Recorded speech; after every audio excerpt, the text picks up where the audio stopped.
नमस्ते नमस्कार, मैं हंसा जुड़ चुकी हूँ हिंदी कविताओं के संगम पेज के साथ। आप सभी का स्वागत है मेरी कविता में। चीख, वह आवाज़ जो चार दीवारों के अंदर की होती है और वह समाज को तभी सुनाई देती है जब चीखने वाले की मौत हो जाती है। उससे पहले वो ड्रामा, मजाक, नौटंकी, रोज रोज का नाटक लगता है। अगर इस चीज़ों से मुक्त होकर तलाक देकर अगर चली भी जाती है ना, तो भी समाज एक बार भी ये नहीं सोचता कि आखिर ऐसी उसके साथ क्या मजबूरी हुई हो। बस ताने और बेइज्जती उसकी सहनी पड़ती है। ऐसी कुलक्षणी है जो बस ही नहीं पाई। लेकिन कोई ये नहीं कहता कि ऐसे दानव परिवार में गई थी जहां उसे समझा ही नहीं गया।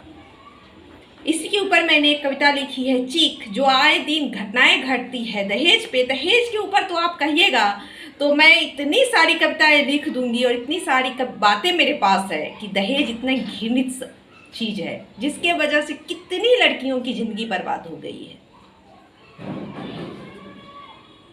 दहेज के कारण। और दहेज के कारण ही अभी जो लड़की की मौत हुई है उस पर मैं कविता पहले पोस्ट कर चुकी हूँ, लेकिन आज मेरा विचार हुआ कि क्यों ना इस पे दो शब्द बोला जाए। हाँ, सोशल मीडिया एक ऐसा फ्री प्लेटफॉर्म है जिस पे इंसान आप कुछ भी बोलिएगा ना, लोग उसे फालतू समझते हैं और जो फालतू है उसे लोग देखना पसंद करते हैं, क्योंकि सच्चाई किसी को पसंद नहीं और वो भी समाज को बिल्कुल नहीं। एक सही आवाज उठाने वाली लड़की को लोग बदतमीज कहते हैं, जबकि उसमें वो साहस है कि वो गलत को पहचान रही है। अरे तुम में तो साहस ही नहीं है, तुम गलत को गलत कह ही नहीं सकते। उसके लिए भी हिम्मत चाहिए।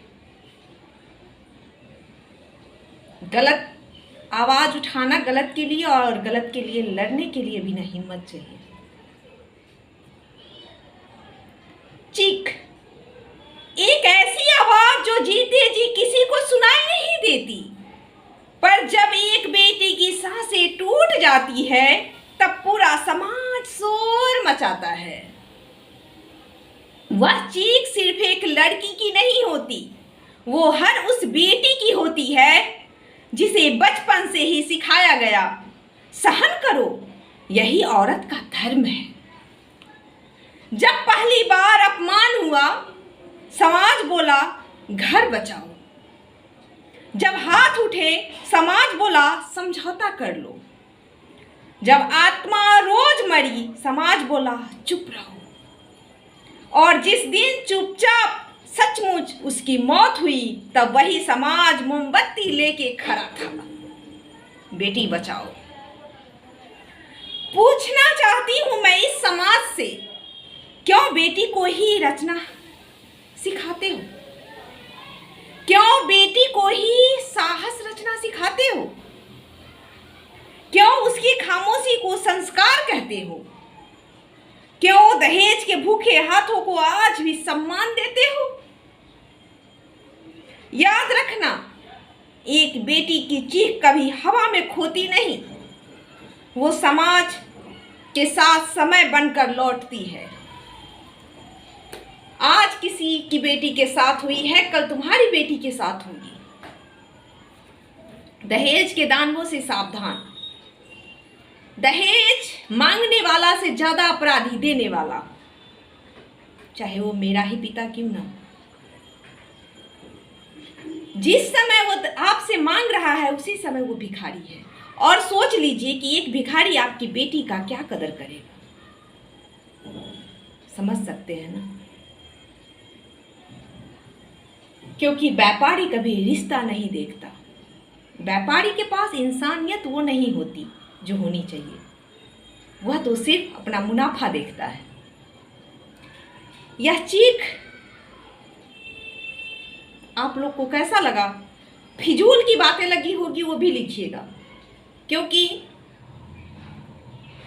समाज से अकेले जी लेना अच्छा है, लेकिन उस समाज में घुट घुट कर जीना बिल्कुल अच्छा नहीं है, जहाँ हम अपने लिए अपनी आवाज़ ना उठा सकें, जहाँ हम सही होकर भी गलत ठहराए जाए।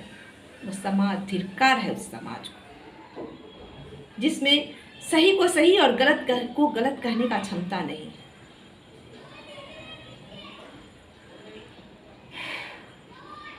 कुछ लोग ये भी कहेंगे कि आप बोलने वाली ऐसा होती कौन है?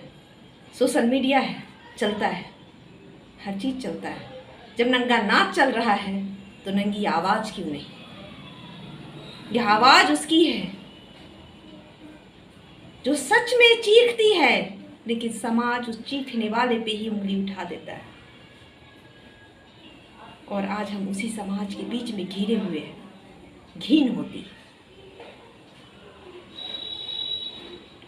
अरे, एक बेटी के लिए और कुछ नहीं कर सकते, कम से कम उस पर उंगली कभी मत उठाना। साथ नहीं दे सकते ना, तो कभी ना कभी उस पर उंगली मत उठाना। बस इसी डर के कारण वो चार दीवारों में घिर जाती है, और बाद में जब वो चीख बाहर निकलती है तो तुम मोमबत्ती जलाने चलते हो। धिक्कार है तुम्हारी मोमबत्ती पे।